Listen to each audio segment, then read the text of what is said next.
उद्योगासाठी टाळ्या वाजवण्याचा एक आणखी असा फायदा की आपलं ब्लड सर्क्युलेशन अतिशय चांगल्या पद्धतीने होते. तर एकदा जोरात टाळ्या वाजवा. योजनामध्ये असो फक्त ते काँग्रेसनं काम केलेलं आहे, या सरकारनं काही काम केलेलं नाही. उलट महिलांच्या ज्या बिगडीच्या म्हणजे दररोजच्या गोष्टी आहेत त्याच्यावर त्यांनी अन्याय केलेला. उदाहरण जर सांगायचं असेल तर गॅस वाढला, त्यांनी 412 रुपयापर्यंत केलेला आहे. तुरीची डाळ वाढली, तेल वाढलं. प्रत्येक गोष्ट हे महिला करतेच्या महिलांच्या दिनचर्येवर या सरकारनं अन्याय केलेला आहे.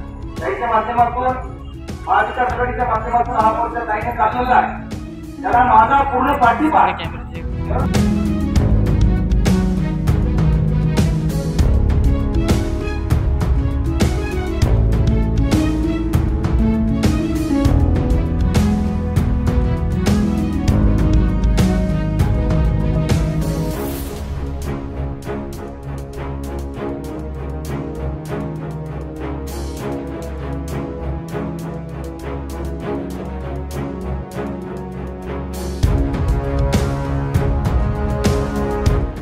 योजना आहे ते आमच्या लोकांना मिळालाच पाहिजे. महिला बचत गटांना 30,000 रुपये मिळाले पाहिजे आणि 5 कोटीपर्यंत महिला बचत गटांना एक युनिट दिल्याचं शासन देत आहे.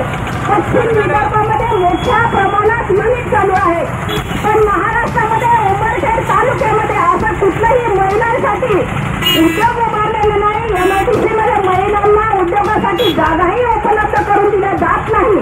म्हणून हा एल्गार मोर्चा महिलांच्या अस्तित्वासाठी आहे, महिलांच्या प्रश्नासाठी आहे.